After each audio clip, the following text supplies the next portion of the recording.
partying with the Irish was like the Croatian people were cool. No, nothing will beat the Irish. No. Did you know why? That the population of, that was Ireland or Northern Ireland? Ireland. Yeah. The population of Ireland was 4.1 million or something like that, right? At the time. Did you know that there was 41,000 people that came out to see them? Yeah. So that is what is that? Is that 1%? Yeah, it's like 1% or I don't even know. Yeah, I don't even know the math on that. Yeah. So long story short, they literally, was that the first time that Ireland qualified for the Euro? I want to say, I think it was the first time. I think it might have been like the second time Was or it? something like that. The crazy part is that they had already been eliminated. So whatever they did in that one game didn't even matter anyways because they weren't moving on. And I remember talking to a lot of them and they're like, we came here to drink. We came here to drink. I remember a song, we're going, and there's a bunch of them just partying.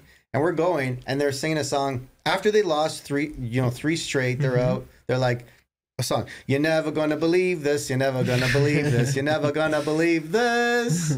The Dutch are worse than us. The Dutch are worse than us. The Dutch are worse than us. And they're just singing. They're having a good time. They're having a good time. And I remember we're having our Italy jerseys. Yeah. I think it was to you. And they're looking at you and they're like, hey, Scalacci. And he's like, Scalacci.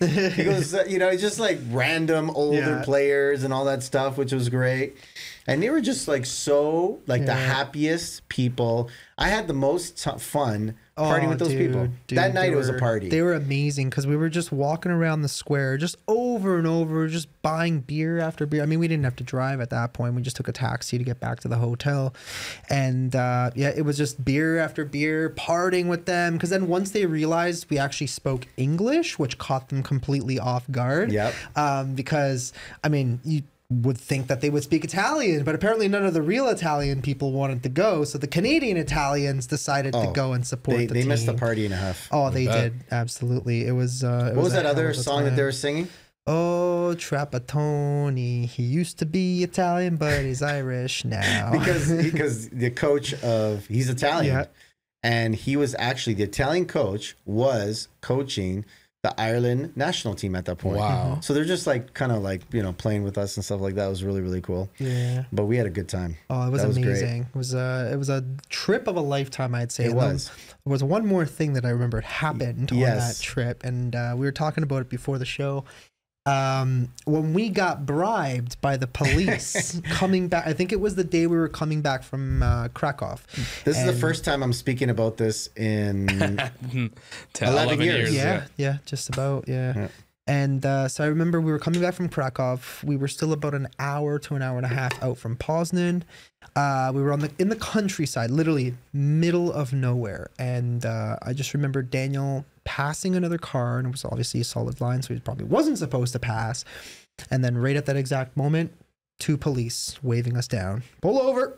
So we pull over, and they didn't speak a word of English. We didn't speak very much Polish, other than maybe Dzień dobry and dziękuję, right? And at that point, they realized that we couldn't speak any English, and Daniel's like, no Polish. I don't know what you're trying to tell me. And I just remember him writing a number on a pad of paper, showing it to Daniel and going zloty, which is their currency. And Daniel's like, what do you mean? He's like, zloty. And he's slapping his hand like, give me the money now, right? And Daniel's like, come on, dude, are you serious right now?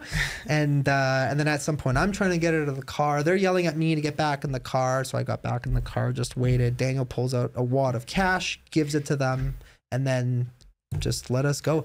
I don't know what the deal was with that, because normally we're used to like the way the system is here, where they give you a ticket. Honestly, that bribe was clean. It was fresh. Oh yeah. It was direct.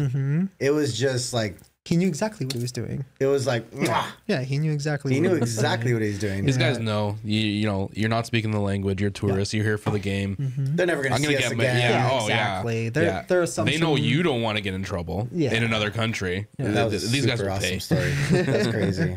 So then shortly after that, because we got delayed because of the police, now we're outside of the city. We wanted to still watch the game. I think it was Poland versus Russia or something. I don't even remember anymore.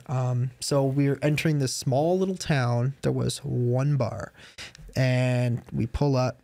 We're both looking at this bar, looking at each other like, this is kind of sketchy, right? I don't know if you remember that. I don't remember. You don't I'm remember? not gonna lie. So we went to this bar in this little tiny town. I don't think one person in this bar even spoke English at all. And I remember the locals were trying to have conversations with us, sharing drinks with us, whatever. And these guys were like speaking in Polish and like laughing. And we're just laughing with him and going, yeah, yeah, yeah. And I just remember turning to Daniel. I'm like, keep an eye on the card just in case, right? But yeah, I don't know. It was just so random. That was a solid trip. And that was the beginning. That was the beginning of your... of my soccer adventures. Yeah, your soccer voyeur careers. I'm telling you, man. I got it pretty down packed. Yeah. I would consider myself a soccer stalker.